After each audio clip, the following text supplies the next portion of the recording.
Et c'est parti, bienvenue dans ce nouveau podcast. Alors, je vous ai préparé une petite introduction pour changer, pour également présenter le podcast à tous ceux qui ne le connaissent pas. Donc, moi c'est Robin, j'ai 26 ans et je suis actuellement interne en médecine et plus précisément interne de radiologie en 9e année de médecine. Je suis passionné de dépassement de soi, de sport, de santé et également d'intelligence artificielle.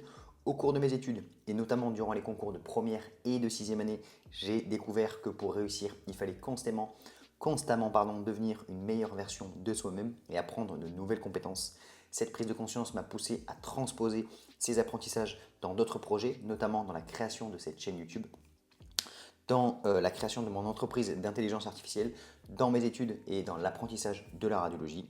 Mon objectif ici est de partager avec vous les différentes leçons et inspirations que j'ai recueillies au fil de mes expériences et de mes expérimentations au quotidien pour que vous aussi, vous puissiez progresser et atteindre vos objectifs. Dans chaque épisode, je vais essayer de vous apporter le plus de conseils pratiques, de stratégies et d'histoires inspirantes pour vous motiver, vous inspirer et vous aider à exceller dans vos études et dans vos projets au quotidien.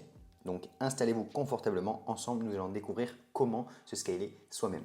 Voilà, donc petite introduction, on verra si c'est un peu trop long ou pas. Le but ici donc dans ce podcast c'est de voir ensemble et on va détailler notamment tout de suite le plan pour que en 1 minute, 2 minutes vous puissiez savoir où vous avez mis les pieds et qu'est-ce qu'on va voir. Et ce qu'on va faire tout de suite c'est je vais vous donner le plan et je vais demander en direct à ChatGPT de me détailler un peu ce plan-là pour que je puisse avoir les différents points. Voilà, ça va être un peu la marque de fabrique. Donc, j'aimerais qu'on discute ensemble. Et donc, ça, c'est issu de différents podcasts que j'ai écoutés, mais également vidéos YouTube et réflexions dans les livres. Donc 1, 2, 3, 4, 5, 6, 7, 8. Aujourd'hui, donc 8 éléments au programme. On va voir si ça prend plus de temps que prévu ou pas. Mais donc il y a l'impact de la chance dans le succès, le fait que nous sommes le reflet de nos actes, le fait que la souffrance est positive. Tu vas devoir disparaître pour pouvoir accomplir tes projets et choquer tout le monde. Tu peux changer le destin de ta famille. La philosophie n'est pas sexy, mais ça peut tout changer. Un élément de réflexion sur le regard des autres et également comment sortir du mode par défaut. Donc ça, c'est tous les points qu'on va aborder ensemble. Est-ce que tu peux m'aider à créer le script de mon podcast du jour, virgule, en trouvant des pistes de réflexion dans chaque point que je vais t'évoquer, virgule à la ligne, l'impact de la chance dans le succès, point à la ligne, nous sommes le reflet de nos actes, point à la ligne, la souffrance est positive, point à la ligne, tu dois disparaître et choquer tout le monde pour réussir dans tes projets, point à la ligne, tu peux changer le destin de ta famille grâce à tes études, point, la philosophie peut changer vraiment ta manière d'aborder les choses, point, un élément sur le regard des autres et comment passer à l'action sans toujours faire attention à ce que les autres pensent de toi. Point. Et comment sortir du mode par défaut. Voilà, donc là, hop, par défaut, j'ai demandé à l'IA de me faire un petit résumé de tout ça, comme ça va me permettre d'avoir mon fil conducteur. Moi, je sais parfaitement, j'ai un peu des idées par rapport à ça, mais le but c'est qu'on puisse parler de ces différents sujets. Donc le premier point, on va commencer dans l'ordre un petit peu qui m'intéresse, mais on va commencer par l'impact de la chance dans le succès. Donc je vais me prendre une petite gorgée de café et on va attaquer. Le but ici dans ce podcast, c'est qu'on puisse discuter et échanger des réflexions sur différents sujets. Prendre le temps aussi, je regardais ces derniers temps des différentes vidéos. Vous savez, en ce moment, peut-être, je ne sais pas s'il y en a qui suivent sur. Moi, je ne regarde pas personnellement, mais il y a des vlogs d'un youtubeur américain qui s'appelle Sam Sulek qui est en train d'exploser. Et en fait, il est vraiment un peu, entre guillemets, anti. Ils appellent ça Mister Beastification. En gros, ceux qui connaissent Mister Beast, c'est un youtubeur extrêmement connu qui a plus de 200 millions d'abonnés maintenant et qui fait des vidéos extrêmement chères, extrêmement, ça lui coûte 2, 3, 4 millions par vidéo, extrêmement cher, extrêmement monté, beaucoup de... Bon, voilà, c'est vraiment des vidéos extrêmement dynamiques, ça pousse vraiment tous les youtubeurs à augmenter d'un cran et en fait ça rend YouTube beaucoup plus professionnel et à l'époque YouTube c'était juste une caméra qu'on pose comme ce que je fais là et on discute avec les abonnés, on partage ses expériences, on fait des vlogs, on fait des choses très simples. Et là lui il a monté vraiment, il a rendu les vidéos YouTube très... beaucoup plus professionnel et en fait ça a augmenté la barrière à l'entrée et ça a poussé les autres youtubeurs à faire des vidéos pareil du même style, faire des miniatures qu'on a passé des heures et des heures à faire et en fait il y a un contre-pied de tout ça, ce sont des vidéos qui sont beaucoup plus posées, des vidéos dans lesquelles on prend plus le temps de discuter, de partager des éléments de réflexion de partager son quotidien, sa routine. Et en fait, j'aimerais dans cette chaîne plus prendre ce pied-là parce que de un, ben, on va pas se mentir, faire des vidéos à plus de 10, 20 000 euros, c'est pas dans le budget que j'ai. Et en fait, c'est pas la vision que j'ai de YouTube parce que moi personnellement, j'ai arrêté de faire des shorts, j'ai arrêté de consommer des shorts et je consomme quasiment que des vidéos de type podcast, des vidéos qui vont apporter de la valeur avec des éléments de réflexion. Et en fait, ce que je vous invite à faire, c'est d'essayer de consommer ce contenu-là. Alors, je regarde juste s'il y a bien le micro. Oui, c'est bon. C'est de consommer ce contenu vraiment en faisant autre chose, en faisant la vaisselle, en faisant du ménage. Moi, c'est ce que je fais quand je suis chez moi. Je mets le casque et je vais essayer de faire du ménage à fond. Je vais aller à la salle de sport, marcher, etc., etc. Voilà, donc je vous invite vraiment à consommer ces vidéos.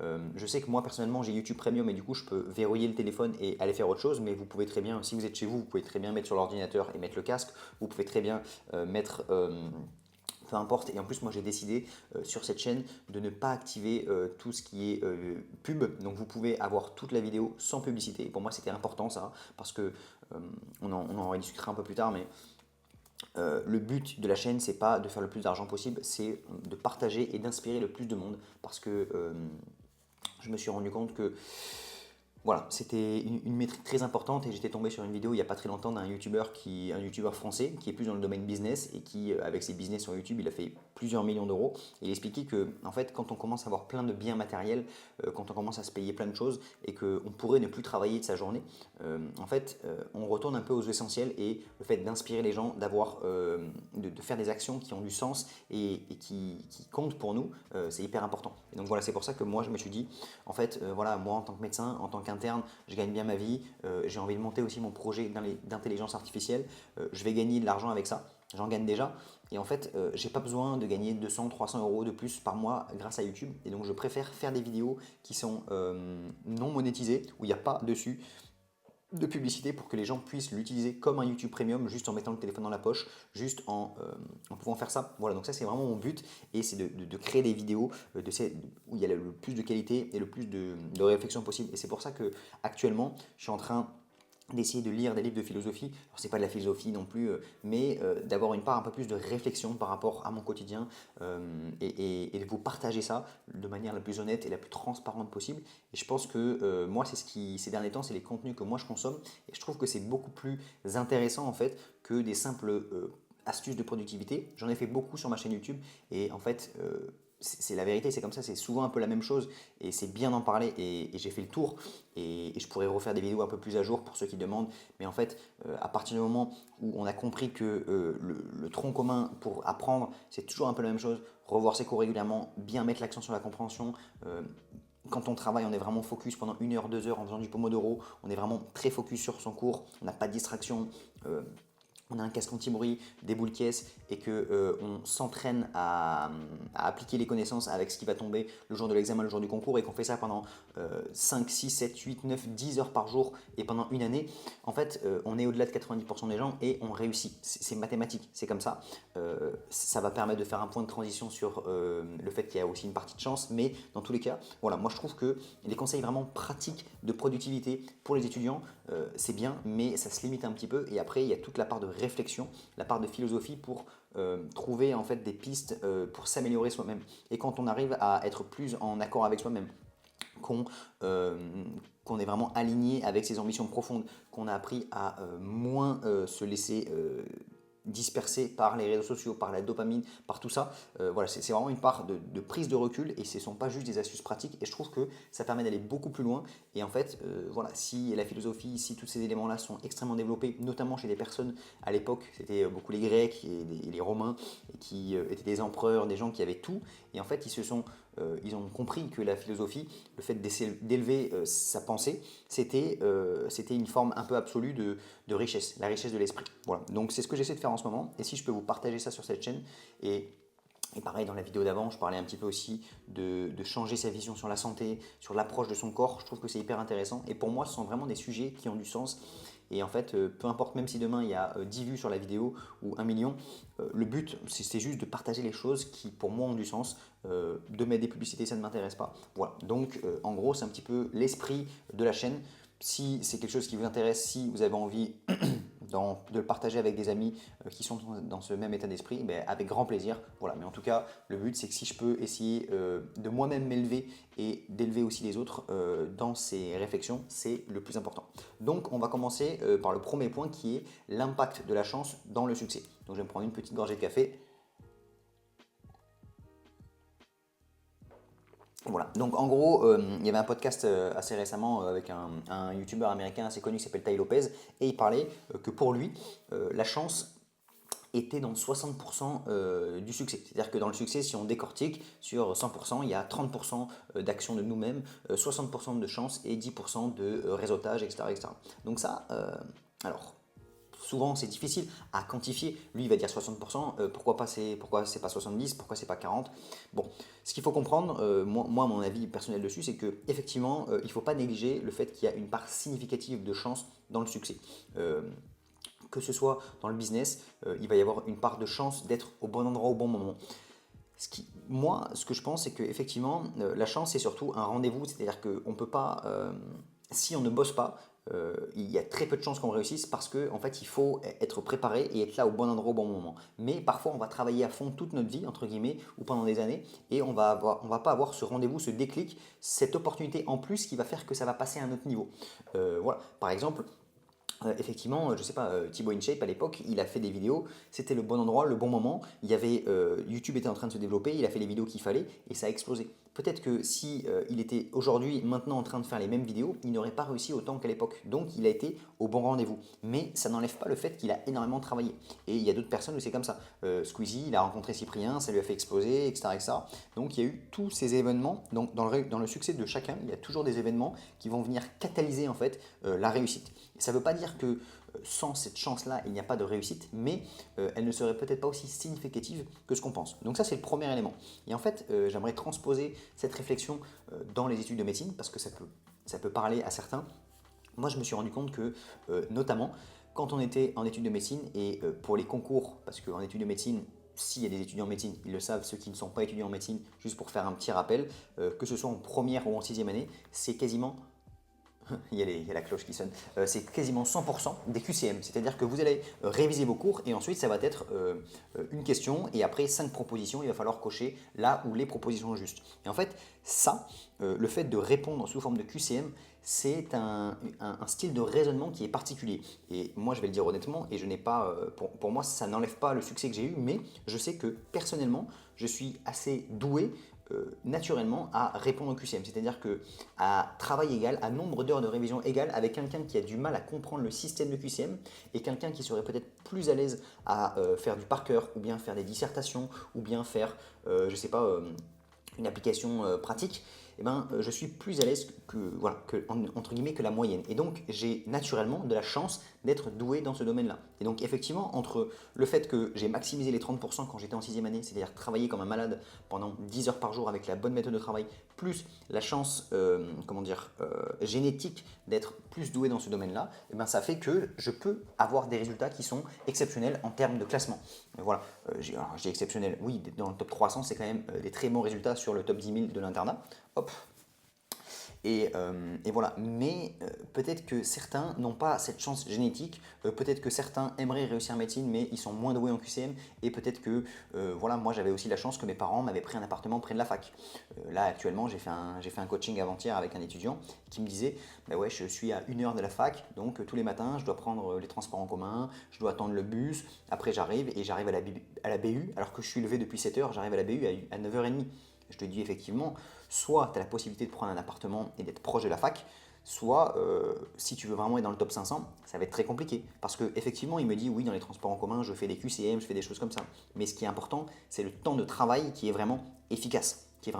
Avoir du temps de travail de qualité, travailler ses cours, les comprendre. Et donc travailler dans le bus, oui, c'est mieux que de ne rien faire et de scroller, mais ça n'atteindra jamais le niveau que moi j'avais quand j'arrivais à 8h à la BU alors que je me levais à 7h30.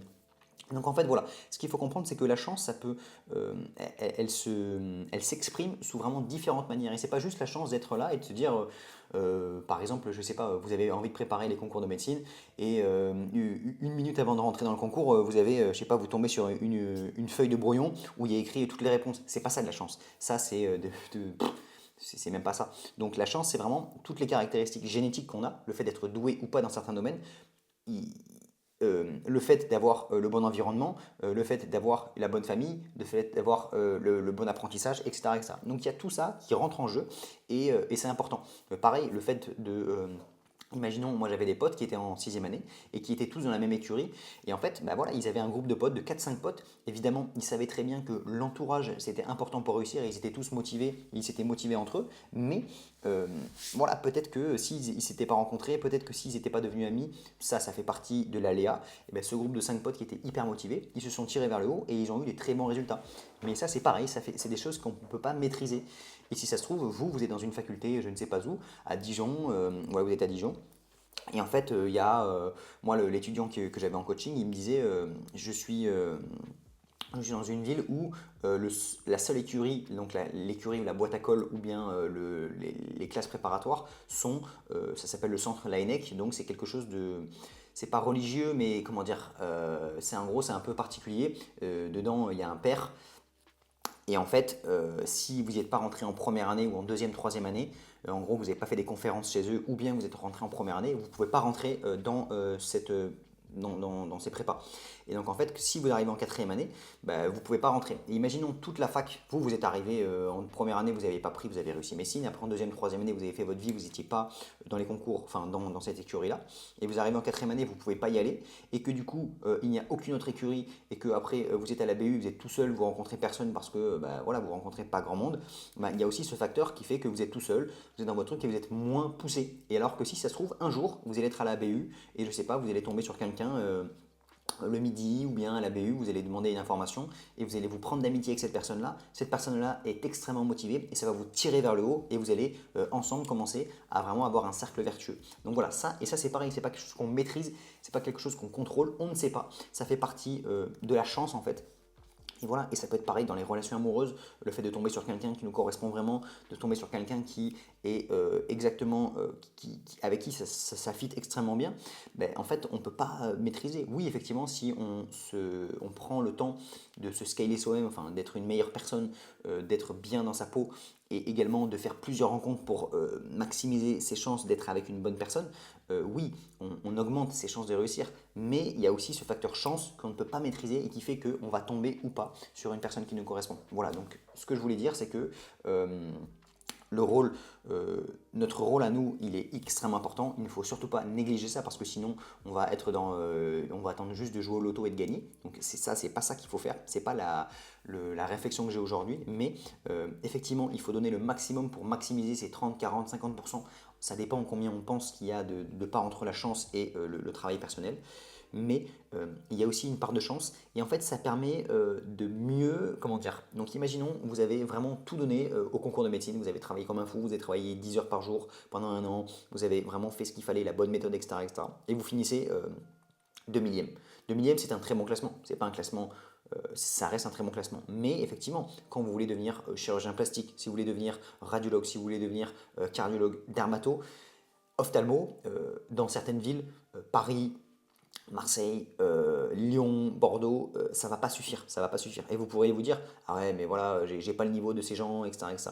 Ce qu'il faut comprendre, c'est que, en fait, si vous avez maximisé vos 30% d'investissement personnel et que malheureusement, ces 60% qui sont, ou disons 50%, je prends ce pourcentage arbitrairement parce que ça avait été évoqué dans ce podcast-là, mais disons que ces pourcentages-là n'étaient pas au maximum en votre faveur, et bien en fait, vous pouvez vous dire, écoute, j'ai tout donné, moi, je suis fier de moi, je ne regrette rien. Et après, voilà, il n'y a pas eu ce facteur 60% qui a été maximisé, c'est comme ça, et il faut l'accepter. Et donc c'est pour ça que moi aussi, je suis en train de m'orienter vers une philosophie stoïcienne qui fait que on accepte les choses telles qu'elles sont, et tant qu'on a travaillé sur ce qui était en notre contrôle, on a travaillé et on a maximisé ces 30% là, ben en fait on n'a pas de regret. Et ce qui est cruel avec les études de médecine, avec les concours, c'est que entre guillemets, on n'a pas de trop de seconde chance. En première année, on peut faire la passe, après on fait la LAS, et entre guillemets, si on maximise ces 30% et qu'on est à fond, probablement qu'en 2 ans, on a les capacités de réussir. pour 90% des gens. Mais il faut maximiser ces 30%-là. Ok. Mais dans le business, dans des projets, dans peu importe, en fait, ces 60%-là, ils vont finir par arriver un jour ou l'autre. Parce qu'on peut changer de domaine. On peut se dire, bon ben voilà, je suis naturellement doué dans ça. On peut finalement travailler à fond dans un domaine et avoir la chance qui va finir par nous sourire, à faire une rencontre, sortir un produit au bon endroit au bon moment, faire une bonne vidéo, peu importe. Mais voilà, ce qu'il faut comprendre, c'est qu'en médecine, quand on a une seule chance au concours, effectivement, ces 60% ne sont pas toujours, ils ne peuvent pas évoluer, mais parfois dans d'autres projets, et en fait, quand on a cette mentalité-là de se dire, Siri qui s'allume, tais-toi Siri, hop, quand on a cette mentalité-là de se dire, en fait, même si on va louper un concours de médecine, même si on va pas avoir le classement qu'on désire, ou bien voilà, si on persévère et qu'on finit toujours par se relever et toujours on finit par se relancer dans d'autres projets, dans d'autres aventures, dans d'autres ambitions, la chance finit toujours par sourire.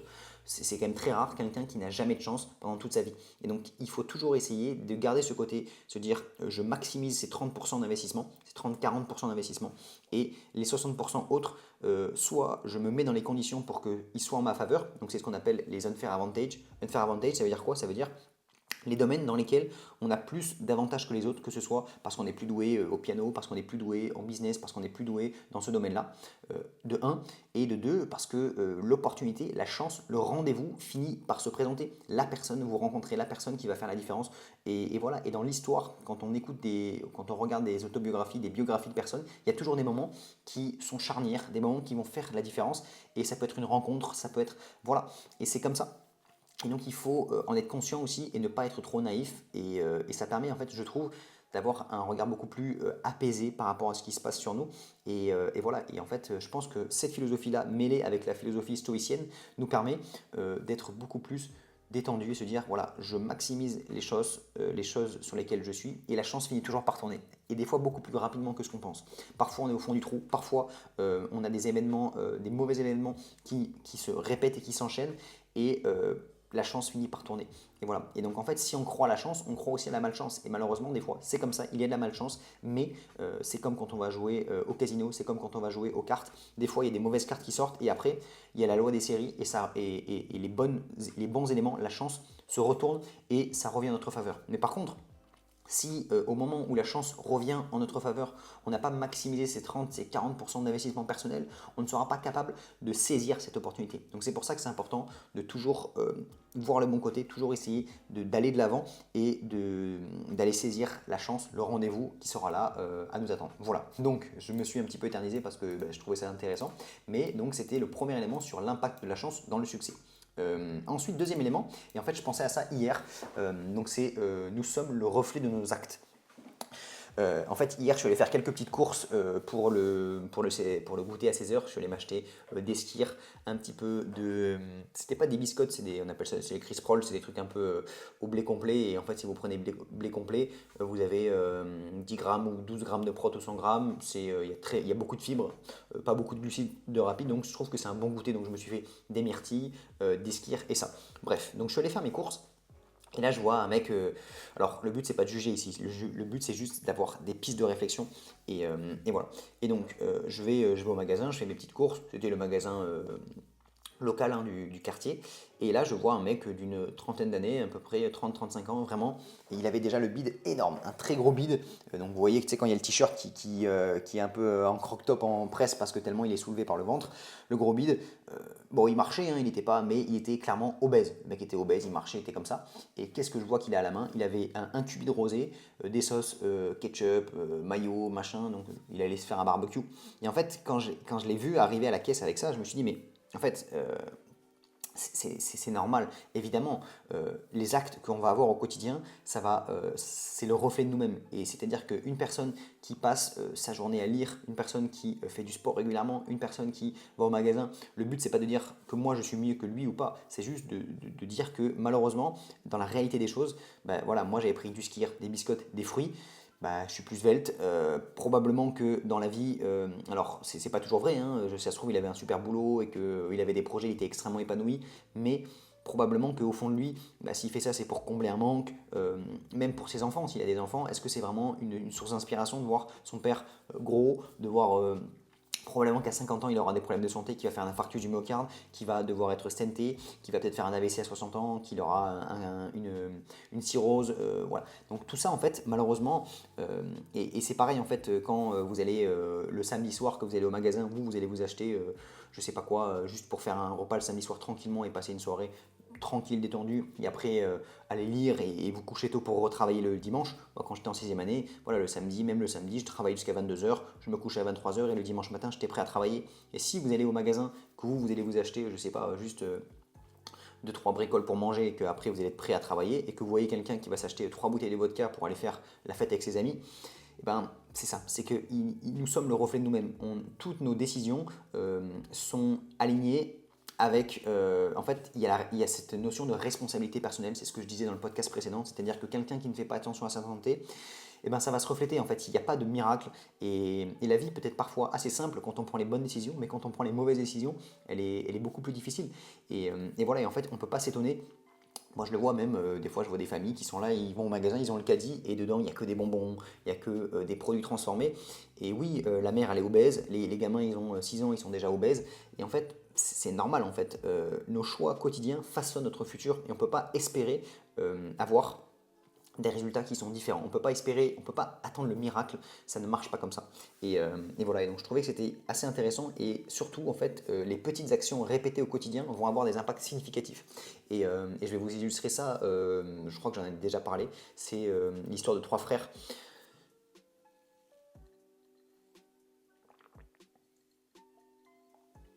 Hop, et donc en fait c'est le principe de l'effet cumulé. Ça veut dire quoi? Ça veut dire que en fait, des petites décisions sur un an, sur 6 mois ou même sur 2 semaines, ça ne va pas changer. C'est pas parce que là, moi, je me mets à juste le soir quand je rentre chez moi, regarder la télé ou bien jouer à l'ordinateur et je me mets à manger un peu de sucre, je vais moins à la salle de sport, etc.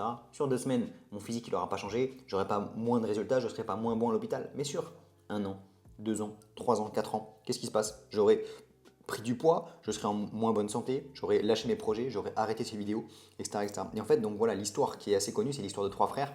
Un frère donc ils ont tous 25 ans, ils ont un boulot classique, disons, dans les assurances. Et voilà. Le premier frère, quand il rentre chez lui, qu'est-ce qu'il fait? Il va se faire une petite bière et il va jouer à la PlayStation. Le deuxième frère, lui, il rentre chez lui, il est avec ses enfants et il fait sa vie, il fait rien de spécial. Et le troisième frère, lui, tous les jours, il essaie de lire une demi-heure et il va faire de la salle de sport. Et en fait, sur 6 mois, rien ne change. Et dans 10 ans, celui qui a lu des livres et qui a fait la salle de sport, il est en bonne santé, il a inspiré ses enfants et il a été promu parce qu'il a appris des choses, il a monté sa société et maintenant il est épanoui. Enfin, je dis pas que c'est que ça qui rend épanoui, mais il a progressé. Honnêtement, voilà. Après, il y a des gens pour qui les gens, il y a des gens qui sont sensibles à ça, qui vont se dire oui, effectivement, le fait d'avoir des projets, le fait de progresser, d'apprendre de nouvelles compétences, d'inspirer les gens autour de soi, c'est quelque chose qui me donne envie et que je valorise. Et il y en a pour qui ça ne le valorise pas. Et en fait, il y en a, si ça se trouve, la personne que j'ai vue dans le supermarché, j'aurais très bien pu aller la voir et lui dire qu'est-ce que vous pensez de ce que vous faites, etc., etc. Et il va dire, mais mon grand, j'en ai rien à faire. Moi, je suis heureux en faisant ça. Mes enfants, ils sont très bien. Ils aiment leur père et tout se passe bien. Et tant mieux, en fait. Mais voilà, ce que je veux dire, c'est qu'à partir du moment où on se rend compte de ça et que pour nous, ça a du sens d'être inspirant, de faire des actions qui nous semblent bonnes, en fait, on ne peut plus faire machine arrière. Et en fait, moi, ce que je trouve, ce qui nous rend malheureux, en fait, c'est d'être en dissonance, en discordance avec soi-même. C'est-à-dire que si au fond de vous, vous avez envie d'être inspirant, vous avez envie d'être en bonne santé, vous avez envie de faire du sport, vous avez envie de monter des projets et que vous passez vos journées à scroller sur TikTok, à manger des burgers et à ne pas faire de sport, oui, vous allez être malheureux. Après, si vous n'avez pas conscience de ça et que pour vous, ce qui est important, c'est de profiter de la vie avec vos amis, etc., etc., et bien, tant mieux. Et en fait, il n'y a aucun jugement à avoir là-dessus. Mais c'est juste que ça dépend en fait de notre système de pensée. Et des fois, moi, je me rends compte qu'il y a des gens qui pensent totalement différent de nous. Et c'est pas un problème. Le but, c'est pas de juger, c'est simplement de se dire que si moi, je vous partage juste mon opinion personnelle.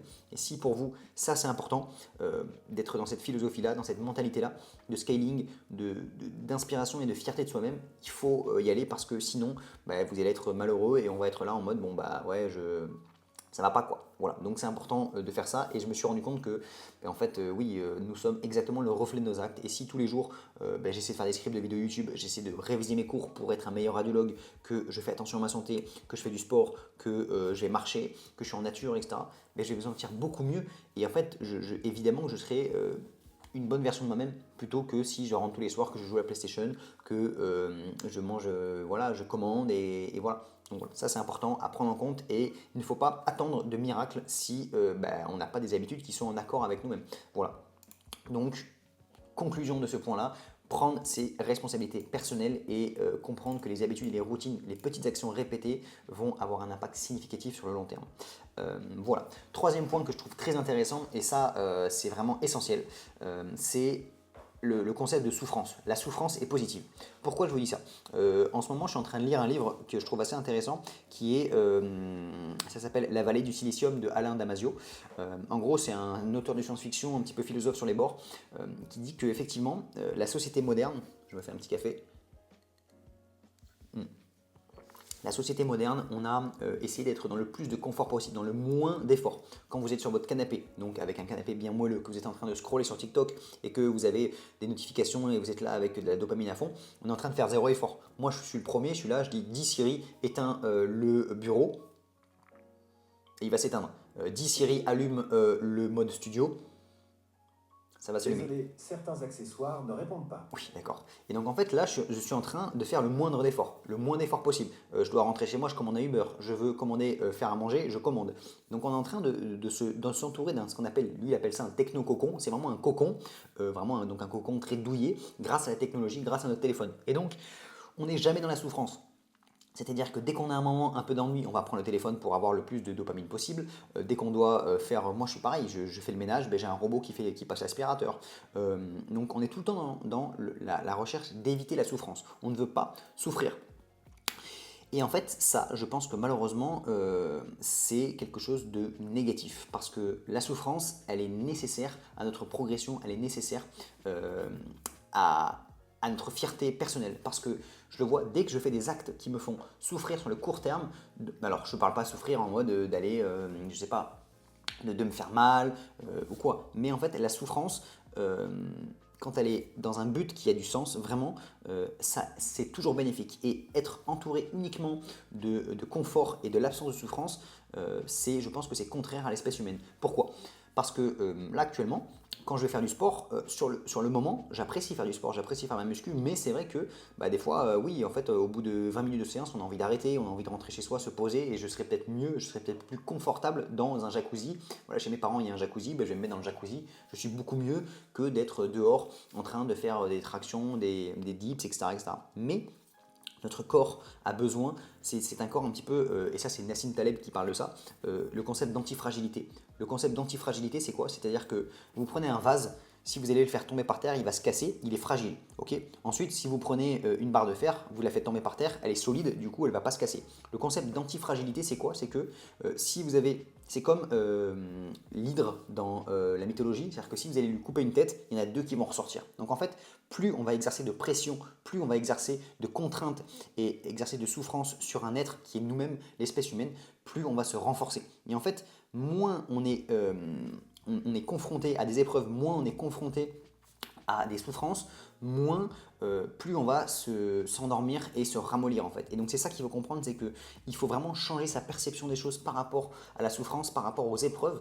Et en fait moi je me rends compte dans plusieurs choses. La salle de sport c'est peut-être une des meilleures choses qui me suis arrivée parce que oui tous les soirs, pendant des années et je continue à le faire quasiment tous les soirs, de 20h30 à 22h, je vais à la salle de sport, je pourrais très bien être dans mon canapé à regarder des séries, mais est-ce que ça va m'apporter quelque chose par rapport au fait que maintenant j'ai une bonne santé, j'ai un physique, j'ai confiance en moi, je sais que je suis capable de tenir des engagements? Ça crée et ça a ancré une force de caractère en moi qui est inouïe. Et vraiment, je ne regrette ça pour rien au monde. Et je pourrais conseiller à tout le monde de faire ça. D'aller faire du sport, d'aller faire du cardio, d'aller faire peu importe, mais c'est quelque chose qui pour moi est essentiel, qui a bâti ma confiance.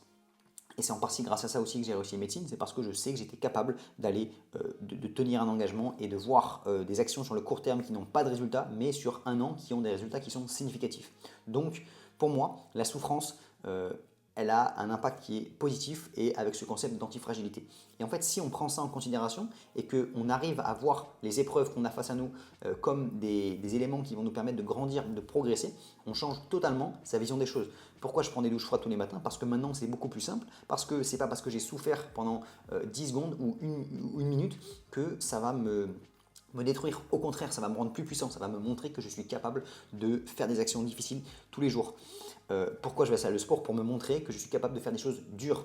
Et j'écoute un podcast et ça a inspiré notamment beaucoup ce podcast-là. C'est un podcast d'un entrepreneur français qui s'appelle Théo Lyon, qui a fondé la société Kudak. Et je le remercie, hein. Je pense qu'il ne passera pas par là, mais je le remercie pour son podcast. Ça m'inspire pas mal et ça me permet de faire ce podcast-là, d'avoir plein de pistes de réflexion. Et voilà, lui, il s'est lancé le défi pendant un an de préparer un marathon. Il a dit que le fait de préparer ce marathon-là, le fait de faire des choses difficiles, même si à la clé, il n'y a rien de particulier à part notre propre inspiration personnelle, si on fait ça régulièrement au quotidien, qu'on fait des choses dures, ça nous forge le caractère et on va être beaucoup plus puissant, beaucoup plus confiant en nous. Et voilà, et le fait de faire un marathon, ça veut dire que tous les jours, quasiment 5 fois par semaine, il va devoir aller courir pendant des heures, faire des choses qui sont difficiles, mais ça nous rend beaucoup plus forts, beaucoup plus puissants. Et voilà, et je pense que c'est important d'intégrer dans notre quotidien des éléments de difficulté, des éléments de souffrance pour nous renforcer le caractère, pour nous pousser à nous améliorer et améliorer notre résilience face aux difficultés. Donc pour moi, c'est indispensable et en fait, je le vois, j'ai jamais été aussi confiant et jamais été aussi puissant qu'après mes concours de médecine. Après la première année de médecine, bon, j'étais un étudiant au collège, au lycée qui était lambda, classique. Effectivement, j'avais quelques facilités scolaires, mais voilà, je travaillais un petit peu, j'avais des notes qui étaient correctes. J'avais pas 19 de moyenne, hein, j'avais 15-16 de moyenne. Je travaillais un petit peu le soir, mais pas à outrance. Mais voilà, j'étais pas mal dans ma peau, mais j'étais pas spécialement bien dans ma peau. J'étais pas spécialement musclé. Bon, classique. Un élément vraiment lambda, classique. Et ensuite, je suis arrivé en première année de médecine, et là, je me suis dit, ok, maintenant, tu as un obstacle, une difficulté. Alors moi, j'ai un esprit très compétiteur. Ça m'a aidé pour réussir en médecine. C'est-à-dire qu'à partir du moment où je me suis dit, là, c'est un concours, c'est contre les autres, ça m'a transcendé, ça m'a galvadé, et je me suis dit, vas-y, let's go, donne-toi à fond pour réussir. C'était pour me prouver à moi-même que j'étais capable, mais aussi ce concept de défi qui m'a vraiment poussé. Et donc, qu'est-ce que j'ai fait? Moi, j'ai eu cette conscience-là de me dire, j'enlève le téléphone, je me mets à fond à travailler 10 heures par jour, je fais la méthode DJ, etc., etc. Donc, je me suis mis à fond, j'étais vraiment motivé, déterminé. J'ai travaillé comme un malade, mais au quotidien, c'était pas facile. C'est-à-dire que je devais travailler, je devais lutter contre le fait d'aller sur mon téléphone, etc., etc. Donc, je me suis dépassé. Et en fait, c'était dur, effectivement, mais la récompense qu'il y a eu derrière, ça m'a forgé ma confiance pour toute ma vie. C'est-à-dire que je me suis dit, ensuite, dès que j'avais un projet, une ambition, je me suis dit, si je le veux, j'en suis capable. Peu importe le nombre de fois que ça va me demander, mais j'en suis capable. Donc déjà, ça m'a forgé une confiance infinie que j'utilise encore aujourd'hui, que j'ai utilisé pour ma 6e année et que j'utilise encore aujourd'hui. Vraiment, ça a été immense. Ma capacité de résilience, de me dire, ouais, si tu as besoin de faire un projet, quelque chose, et que ça va te prendre 6 mois à devoir t'enterrer, et ça sera la suite avec le prochain élément du podcast, mais si tu dois te disparaître pendant 6 mois pour te défoncer pour un projet, fais-le parce que ça va payer. Et donc en fait, ça m'a vraiment forgé, et voilà, et ça m'a fait la même chose en 6e année. Et depuis, en fait, j'utilise cette puissance-là, cette confiance, cette force de caractère au quotidien. Et en fait, si j'avais pas fait cet effort-là, si j'étais pas dans la difficulté à un moment ou à un autre, jamais j'aurais pu avancer. Et tous les éléments magnifiques qui sont arrivés dans ma vie ont toujours été précédés de souffrance. Et donc, il faut toujours comprendre que pour pouvoir avoir des éléments qui sont qui sont vraiment disrupteurs, qui vont changer votre quotidien, qui vont changer votre destinée, il faut passer avant par un élément de souffrance, une étape de souffrance. Avant de réussir la première année, j'ai dû travailler, être dans la souffrance, dans la difficulté. Avant de devenir radiologue, j'ai dû être dans la difficulté en train de travailler. Et si vous ne comprenez pas ça, si on n'est pas conscient de ça, en fait, on va toujours essayer de fuir la souffrance. Alors qu'au contraire, il ne faut pas fuir la souffrance, il faut chercher la souffrance qui soit dirigée dans des objectifs qui ont vraiment du sens pour nous. Et en fait, quand on fait ça au quotidien et qu'on change sa mentalité, sa philosophie par rapport à ça, c'est le jour et la nuit. Voilà, donc ça c'est vraiment hyper important à comprendre et je voulais vous partager un petit peu ça. Voilà. Ensuite, le 4e point, et donc c'est parce que j'écoutais pas mal de vidéos de motivation quand j'étais en 6e année de médecine, et notamment il y en avait une, c'était Work in Silence. Donc c'était en gros, tu dois disparaître pendant 6 mois, 1 an, et disparaître des réseaux, disparaître de la surface de la planète, travailler dans ton coin, dans le noir, et tellement être déter, tellement être motivé que quand tu vas revenir, tu vas massacrer tout le monde va être en mode mais what the fuck, c'est quoi ce gars? Et en gros, c'est un peu ce que j'ai fait en 6e année. Alors, je travaillais pas dans mon coin, mais j'avais désinstallé Insta, TikTok, tout. Et ce qui s'est passé, c'est que j'ai travaillé comme un malade 10 heures par jour. Alors, j'allais à la bibliothèque, donc j'étais pas non plus en mode silence radio, mais j'étais vraiment déter. comme un fou. Je travaillais toute la journée, il n'y avait pas de distraction. Le soir quand je rentrais, en fait je travaillais toute la journée sur mes livres, donc mon monde c'était les livres. Je rentrais chez moi, je me faisais 45 minutes de Grey's Anatomy. Ensuite je lisais dans mon lit un livre c'était médecine travail. Je lisais ce livre-là et le dimanche je faisais de l'anglais. J'ai fait ça pendant un an. J'ai bouclé. J'ai fait que ça. Il n'y avait plus de réseau, il n'y avait plus de. Même mes potes, j'envoyais des messages comme mes parents le week-end pour rentrer, pour leur dire bon, ben, j'arrive à midi, j'arrive à 13h. Je faisais que ça. Il y avait vraiment une déconnexion totale du monde extérieur. J'étais focus dans un seul et même objectif. Mais quand j'ai fini ça, je suis arrivé le jour du concours et voilà. Et j'étais tellement déter, j'étais tellement matrixé que j'ai tout massacré. Et parce que j'étais vraiment en mode disparition et focus hard work. Et parfois, on est toujours là à vouloir dire ce qu'on va faire. Ah oui, je vais faire tel projet, je vais faire ceci, je vais faire cela. Et en fait, souvent, on a plus de dopamine, on a plus de plaisir à annoncer le projet plutôt que de travailler dedans. Et ce qu'il faut comprendre, c'est que quand on a un projet, quand on a quelque chose, il y aura du monde au départ. Il y aura du monde à l'arrivée. C'est comme un marathon. Au début, il y a du monde au départ. Tout le monde est là, ouais, vas-y, etc. À l'arrivée, il y a tout le monde qui vous dit, ouais, super, bravo, t'as réussi. Mais au milieu, il n'y a plus personne. Et c'est ça, en fait. On est dans la traversée du désert. Et il faut savoir mettre son. Enfin, voilà, il faut mettre sa capuche et traverser le désert. Traverser. Rester déter, avancer.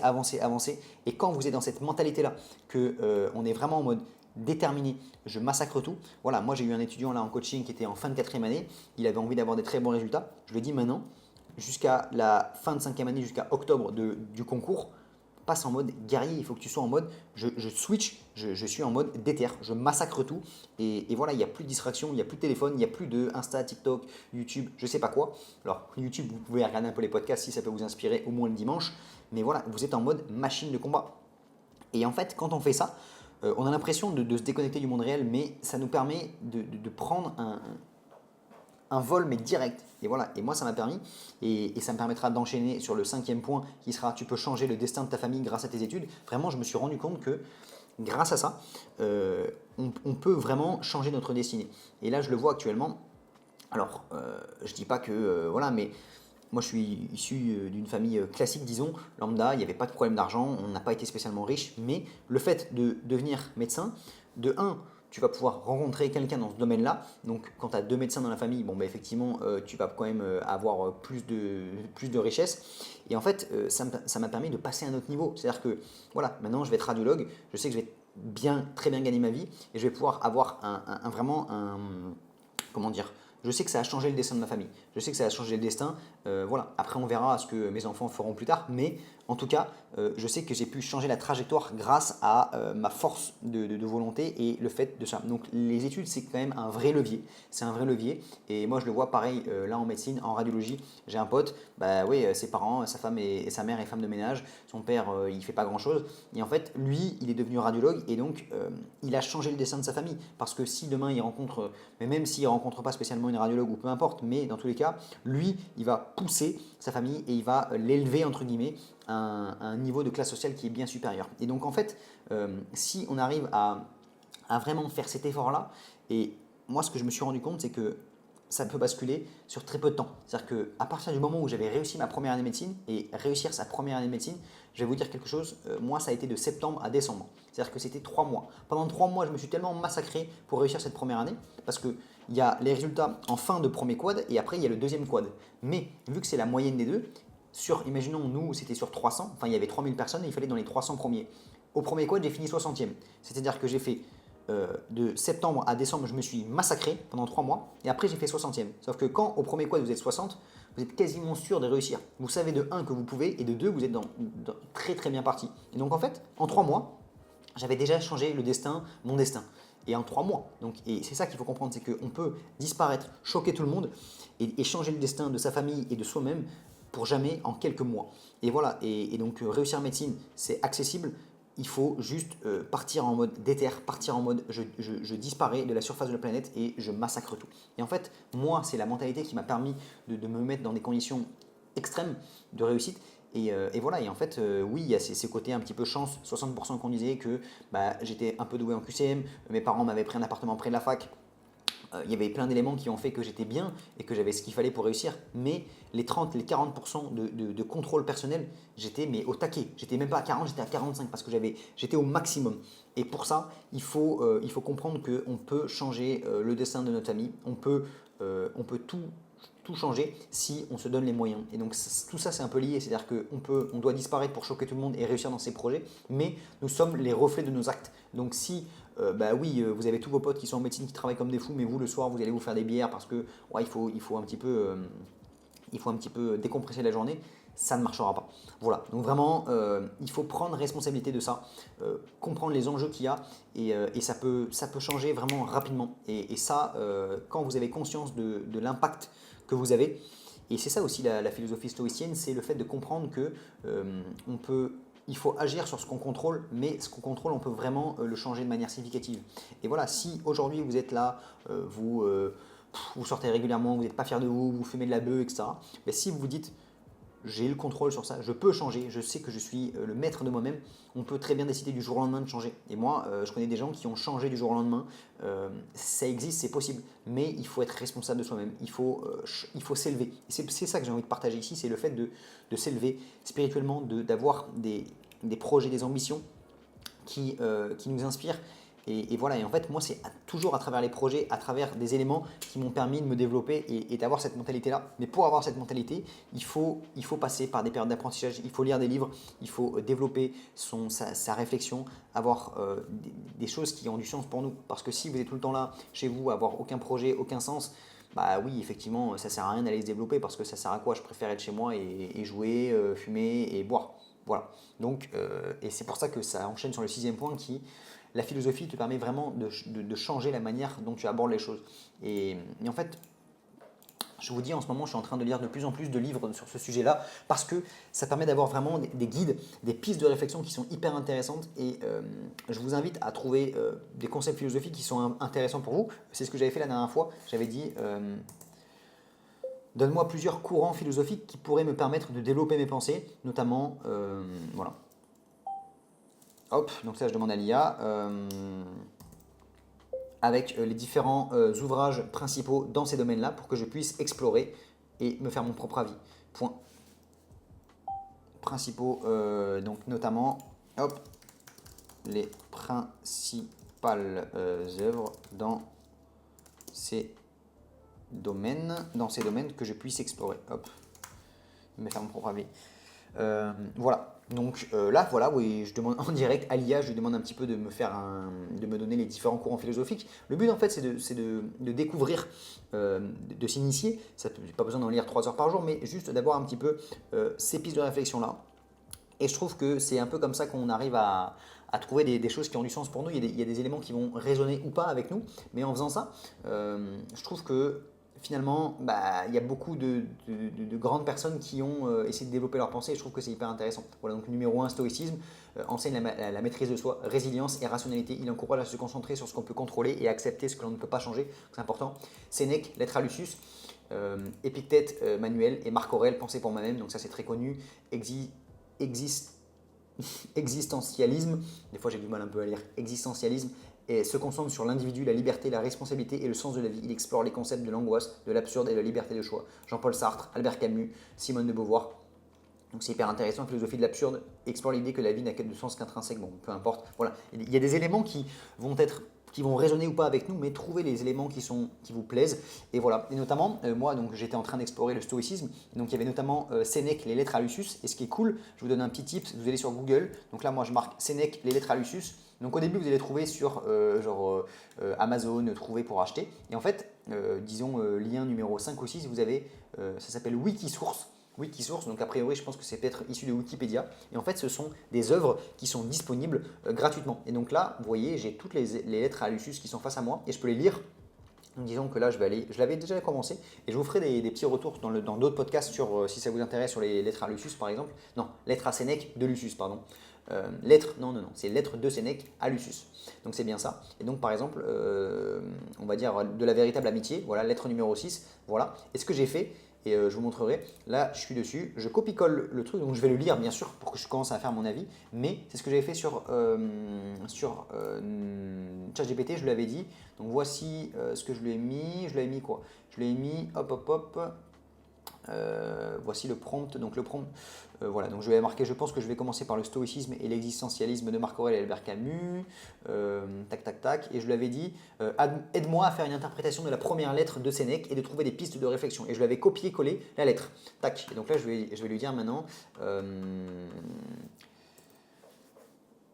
Hop. Alors bon, là, j'arrive. Ouais.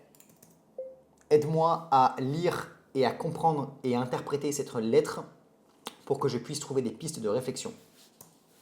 Hop, donc voilà, hop, je lui copie-colle. Donc j'étais sur Wikisource, je le copie-colle. Et donc moi, je vais d'abord le lire moi-même pour me faire mon propre avis. Et ensuite, lui, il va me décortiquer ça. Et je trouve ça hyper intéressant.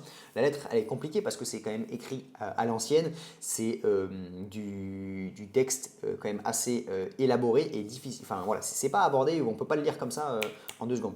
Et voilà, et là, il est en train de me dire, voici les concepts abordés: transformation personnelle, véritable amitié, partage de la sagesse, importance de l'intimité et de la présence, amitié avec soi-même et piste de réflexion. Et voilà, et donc c'est comme ça qu'on peut utiliser l'IA. Je vous ferai de toute façon des vidéos et des tutoriels dédiés, mais je trouve ça hyper intéressant. Et donc voilà, c'est des pistes de réflexion que vous pouvez avoir sur tout ça, sur le développement de soi, trouver des éléments. Et donc même gratuitement, vous pouvez déjà commencer avec ça, avec donc sur Wikisource, vous avez lettre à Lucius, lettre numéro 6, après vous passez à la prochaine et vous avez une infinité.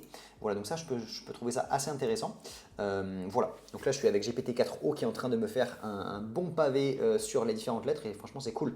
Et même moi je lui avais demandé, une fois que tu m'as décortiqué les différents éléments de la lettre à Lucius, une fois que tu m'as donné les pistes de réflexion pour que moi je puisse me faire mon propre avis, donc voir ce que la lettre dit, voir les pistes de réflexion que moi je peux me poser comme question pour que je puisse avoir des éléments, et ensuite je lui avais dit, donne-moi des actions concrètes à mettre en place dans mon quotidien pour que je puisse implémenter ça. Et donc voilà, engagement envers les amis, actes concrets, planifie des actions concrètes pour soutenir tes amis, comme prendre des nouvelles régulièrement, offrir ton aide sans attendre de retour et être présent dans les moments difficiles. Voilà, ça c'est bien. Ensuite, qu'est-ce qu'il y a comme action complète? Développer l'amitié avec soi-même.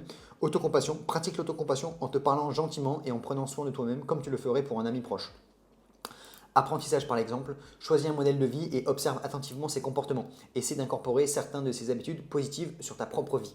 Voilà. Journal de réflexion, tiens un journal où tu notes tes réflexions sur les progrès personnels et tes interactions avec les autres. Note ce que tu as appris chaque jour sur toi-même et sur tes relations. Donc hyper intéressant. Voilà. Et donc ça, vous voyez, j'ai fait un prompt et j'ai fait un copier-coller. Et là, on a accès à des éléments de réflexion philosophique qui sont hyper poussés, hyper intéressants. Et voilà, l'IA, elle sert vraiment à ça. Elle sert à nous développer. Voilà. Donc ça, c'était le point numéro... J'ai mis la clim, je suis congelé, on va éteindre ça. Voilà. Ok. Donc là, et après, donc j'ai dit 6e point, donc c'était la philosophie. 7e point, le regard des autres et comment passer à l'action sans faire attention à ce que les autres pensent de toi. Ça, c'est hyper important et c'est ce que j'essaie de faire notamment sur cette chaîne. C'est pas facile, des fois on est là, on a l'impression que tout le monde nous regarde. Donc le premier point, c'est le concept de spotlight effect. Spotlight en anglais, ça veut dire quoi? Ça veut dire c'est le projecteur. En fait, les gens pensent que tout le monde les regarde, tout le monde est braqué sur eux, en train d'observer leur vie parce que nous-mêmes, on est concentré sur notre propre vie. Mais ce qu'il faut comprendre, c'est que tout le monde est dans le même schéma. Tout le monde pense uniquement à soi-même et même si demain vous allez faire une vidéo qu'il y a quelques personnes qui vont regarder et qu'on va se moquer de vous, c'est ce qui est passé au début avec moi, mais en fait après les gens on n'en a rien à faire. Et voilà, et c'est toujours pareil, les gens sont dans leur propre vie, dans leur propre petit quotidien et donc c'est bon, il y a bien le micro. Voilà, il ne faut pas commencer à... Alors attendez, je vais essayer de mettre ça peut-être comme ça, je le verrai mieux. Bon, peu importe. Allez, fais-le. Voilà. Donc, du coup, c'est important de pas. Il faut se libérer du regard des autres, comprendre que nous accordons trop d'importance à l'opinion des autres. Et en fait, ça peut nous bloquer. Parce que, pourquoi? Moi, je vois les éléments dans lesquels j'ai eu le regard des autres et je pensais que. Enfin, où j'ai fait abstraction au regard des autres et ça m'apportait énormément de choses. Premier élément, c'est arrêter de boire. Par exemple, vous savez que j'ai arrêté littéralement de boire l'alcool, je ne bois plus d'alcool depuis 3-4 ans et je ne compte pas à reboire. Mais voilà, il y a plein de gens qui vont trouver ça ridicule, il y a plein de gens qui vont dire ah mais t'es pas fun, etc., etc. Et en fait voilà, les autres trouvent ça bizarre, trouvent ça parce que je suis pas le moule en fait, je suis pas le groupe. Quand c'est suivre, le verbe suivre, je ne suis pas le groupe. Et voilà, et en fait par contre moi en fait j'ai fait cette réflexion personnelle en me disant ok qu'est-ce qui est important pour moi. Et en fait, je trouvais ça aussi intéressant, quelqu'un qui parlait du fait que quand on est tout seul, des fois on arrive à avoir des pistes de réflexion, des éléments de décision qui sont vraiment propres à nous-mêmes et qui ne sont pas influencés par le regard des autres. Parce que parfois, on a tendance à ne jamais être avec soi-même. Et il y a plein de gens qui sont jamais seuls chez eux, qui ne prennent jamais le temps d'aller marcher tout seul et qui ne prennent jamais le temps de vraiment réfléchir et de se parler uniquement à soi-même. D'avoir ce journal, moi j'ai mon journal tous les matins, j'écris un peu dans mon journal. Des fois, je vais écrire une demi-heure, des fois, je vais écrire 2 minutes. Mais souvent, quand j'ai le temps, j'essaie de marcher et de parler uniquement avec moi-même. Et c'est important d'être à l'aise de un avec soi-même et de deux de développer des décisions qui sont propres à nous-mêmes. Et donc moi, j'ai m'étais fait cette réflexion de me dire, voilà, je me suis développé grâce à YouTube, c'est vraiment important pour moi YouTube. Mais voilà, au début, il y avait un petit peu cette friction me disant, mais qu'est-ce que les gens vont penser, etc., etc. Et en fait, peu importe, voilà, il faut faire les choses qui nous semblent bien. Et puis en fait, le regard des autres, souvent c'est une interprétation, une exagération de ce que vont penser. Et il y avait une étude qui disait notamment, on faisait mettre dans un amphithéâtre blindé avec plein d'étudiants un t-shirt un peu horrible, et les gens ils devaient traverser tout l'amphithéâtre et dire ensuite après estimer le nombre de personnes qu'ils avaient remarqué. Et les gens étaient en mode ouais, il y a 70% de l'amphithéâtre. En fait, la vérité c'est que tout le monde s'en foutait, les gens n'avaient rien à faire, et voilà, c'est toujours pareil. Et donc, moi c'est pareil, des fois je suis à la salle de sport et je me fais la réflexion, je vois des gens, ils sont là, ils ont fait leur séance, ils vont prendre le téléphone et ils vont se prendre en selfie ou ils vont se prendre devant la glace et tout. Et sur le coup, on pourrait se dire, c'est ridicule, etc., etc. Mais en fait, de un, qu'est-ce que moi ça peut me faire? Qu'est-ce que j'en ai à faire que le mec fasse ses photos? Et de deux, ça change quoi à ma vie et ça change rien à sa vie. Et donc en fait, moi je vais le regarder 2 secondes, peut-être que moi dans ma tête je vais me dire, bon ben ridicule, mais en fait, de un, je suis qui pour le juger, et de deux, dans 20 secondes, j'aurais totalement oublié et j'en ai rien à faire que le mec fasse le malin à se faire des vidéos. Et voilà. Et donc en fait, il y a ça. Et moi, ça m'a permis de développer beaucoup cet élément-là. De un, grâce à YouTube, parce que j'ai dû poster des vidéos, me mettre un petit peu à nu. Et c'est ce que je suis en train de faire là, d'être le plus honnête et le plus authentique possible. Et en fait, peu importe ce que les gens penseront, il y a des gens qui vont trouver ça ridicule, il y a des gens qui vont trouver ça bien. Mais peu importe, en fait, tant que moi, je suis à l'aise avec ce que je dis et que je m'exprime et que je fais des choses qui me paraissent pertinent. Je vous avais dit que ce qui était important pour moi, c'était d'être aligné avec moi-même, de pouvoir inspirer les gens, de pouvoir transmettre des réflexions, des apprentissages qui me paraissent vraiment utiles. Le fait de partager sur la santé, le fait de partager, le fait d'être responsable de soi-même, pour moi ça a du sens. Il y en a qui vont regarder ça, même au boulot et tout, je suis sûr il y a des gens qui trouvent ça ridicule, mais en fait peu importe, j'en ai rien à faire. Et plus on se détache du regard des autres, plus ça fait presque rager les gens parce que en fait au fond d'eux ils aimeraient pouvoir faire la même chose, ils aimeraient pouvoir avoir entre guillemets cette force de détachement du regard, mais au fond ils n'y arrivent pas. Voilà, donc ça c'est important. Et deuxième élément, je me suis aussi détaché grâce aux commentaires parce que sur YouTube c'est un petit peu la jungle. Il y a des gens, on va apporter énormément de valeur, on va faire des choses juste pour nous-mêmes et les gens ne sont pas obligés de regarder, mais ils vont donner leur avis, dire que ça c'est nul, ça c'est bien, ça c'est pas bien. Et en fait moi j'ai totalement arrêté presque de regarder les commentaires parce que je me rends compte que on se laisse juger par des gens qu'on ne connaît pas. Si ça se trouve, les gens, c'est des gros losers. Et la plupart des gens qui vont poster des messages en mode des commentaires pourris, en mode ouais, pour qui tu te prends, tu es en mode mais en fait, mec, déjà de un, je te connais pas. Et de deux, je ne t'ai rien demandé. Moi, j'apporte de la valeur simplement en exprimant. Personne t'a obligé à regarder la vidéo et encore moins à commenter. Donc, si tu as envie de le faire, c'est probablement que tu es un loser et en fait ça ne m'apporte rien. Et donc voilà, il faut vraiment se détacher de ça. Et je trouve que YouTube c'est un très bon exercice. Tout le monde ne fera pas une chaîne YouTube, mais je peux vous encourager, si vraiment ça vous intéresse, lancez-vous parce que c'est vraiment un très bon élément pour parler, pour donner son opinion et c'est hyper important en fait d'avoir une liberté d'expression. Tout le monde a la liberté de dire ce qu'il pense et je trouve que c'est vraiment important de réussir à avoir cette liberté-là et de se détacher du regard des autres et je me sens beaucoup mieux dans mon quotidien de réussir à faire ça et de ne pas me laisser finalement influencer par tout ça parce que sinon on fait quoi en fait? Sinon on se laisse dicter parce que les autres pensent, on suit toujours la masse et voilà. Et donc pour moi c'est hyper important de réussir à se détacher de ça.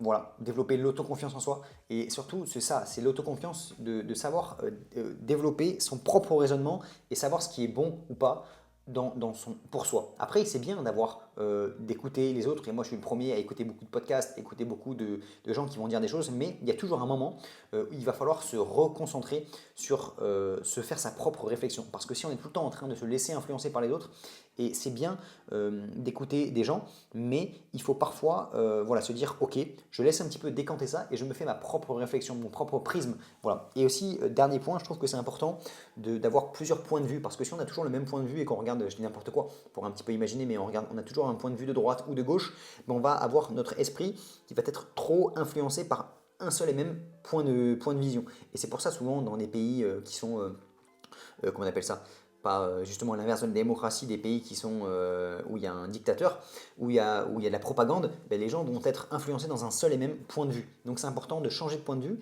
Et voilà, moi je suis très techno-capitalisme, enfin pas techno-capitalisme, mais très orienté sur la technologie, l'optimisme, etc.